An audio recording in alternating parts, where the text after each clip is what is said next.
3월 15일 복된 이 아침 하나님께서 우리에게 주시는 귀한 말씀은 누가복음 18장 15절에서 30절의 말씀입니다. 부족한 그 한 가지를 채워라 라는 제목으로 같이 말씀 나누도록 하겠습니다. 당시 유대인 부모들은 랍비가 자신의 자녀에게 축복 기도해 주기를 소망했습니다. 그래서 기회만 되면 자신의 자녀들을 데리고 랍비에게로 나아갔는데요. 오늘도 역시 사람들이 예수께서 만져주심을 바라고 자기 어린 아기를 데리고 주님께 나아가게 됩니다. 그로 인해 예수님 주변이 번잡스러워질 수밖에 없었는데 제자들이 보고는요 꾸짖게 되죠. 그런데 예수님은 제자들과는 상반된 말씀을 하게 되시는데 어린아이들이 내게 오는 것을 막지 말라는 겁니다. 용납하라는 거예요. 하나님의 나라가 이런 자의 것이다 라고 얘기하시는데 누구든지 하나님의 나라를 어린아이와 같이 받아들이지 아니하면 결단코 거기 들어가지 못할 것을 분명히 말씀을 하십니다. 이것은 이미 제자들 사이에서 누가 큰지 논쟁하면서 밝혀진 부분이기도 합니다. 하지만 이것을 이해 못하는 어떤 관리가 예수님께 묻기를 선한 선생님이여 내가 무엇을 하여야 영생을 얻겠습니까? 라고 질문하게 됩니다. 자신이 이해하지 못한다면 또 그래서 그렇게 구하지 못한다면 자신은 하나님 나라에 들어가지 못한다는 결론이 그에게 있었기 때문에 이 질문을 하게 되는 것이죠. 이제 본격적인 답을 이어가시는데 관리가 이미 알고 있는 답이었어요.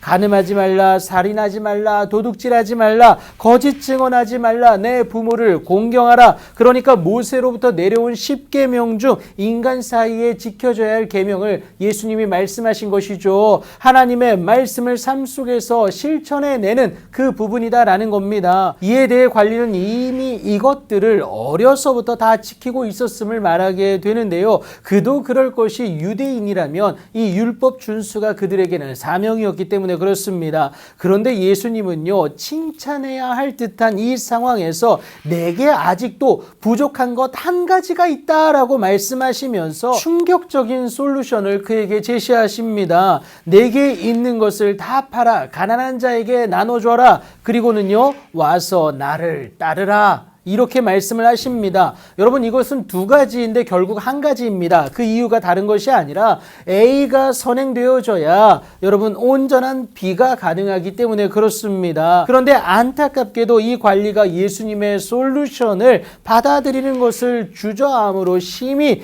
근심하게 되는데요. 그는 큰 부자였기 때문이다 라는 것을 성경이 말하고 있죠. 그의 물질적 풍부함이 오히려 하나님과의 관계의 그 풍부함을 가로막는 요소가 되어버리고 있다라는 겁니다. 이 때문에 바울은 돈을 사랑함이 일만하게 뿌리다라는 것을 말하고 있는 것 아니겠습니까? 그렇게 고민 중인 그에게 예수님이 말씀을 하시는데 재물이 있는 자는 하나님 나라에 들어가기가 얼마나 어려운지 모른다. 낙타가 바늘기로 들어가는 것이 부자가 하나님의 나라에 들어가는 것보다 쉽다라고 말씀을 하세요. 이것을 듣는 자들은 여러분 충격 그 자체였습니다. 누가 봐도 모세의 율법을 잘 지킨 관리 아니었습니까? 그런데 그가 하나님의 나라에 들어가지 못한다면 도대체 누가 구원을 받을 수 있겠느냐라는 것이 그들의 의문이었어요. 여기에서 예수님은 명쾌하고도 분명한 답을 주시는데 무릇 사람이 할 수 없는 것을 하나님은 다 하실 수 있다라는 겁니다. 우리의 생각을 뛰어넘는 하나님의 열심이 그 일하심이 바로 구원이기 때문에 그렇습니다. 중요한 것은 하나님의 뜻하신 바를 오늘 내 삶에서 나의 마음을 온전히 담아 살아내고 있느냐라는 거예요. 믿음이 그의 행함과 함께 일하고 행함으로 말미암아 그 믿음이 온전하게 되어지기 때문에 그렇습니다. 그 기준은 하나님이고 그의 말씀이에요. 절대 내 탐심이 기준이 되어서는 안 됩니다. 결국 그 부족한 것 한 가지는 하나님에 대한 사랑을 말하고 있는 겁니다. 이것을 소유한 자에게는 현세의 여러 배를 받고 내세의 영생을 받지 못할 자가 없음을 예수님이 분명히 말씀하시지 않습니까? 그러니까 죽어서만 누리는 하나님의 나라가 아니라 이 땅에서도 충분히 누릴, 풍족하게 누릴 하나님의 나라를 경험케 하신다라는 겁니다. 결국 하나님과의 관계 회복이 중요함을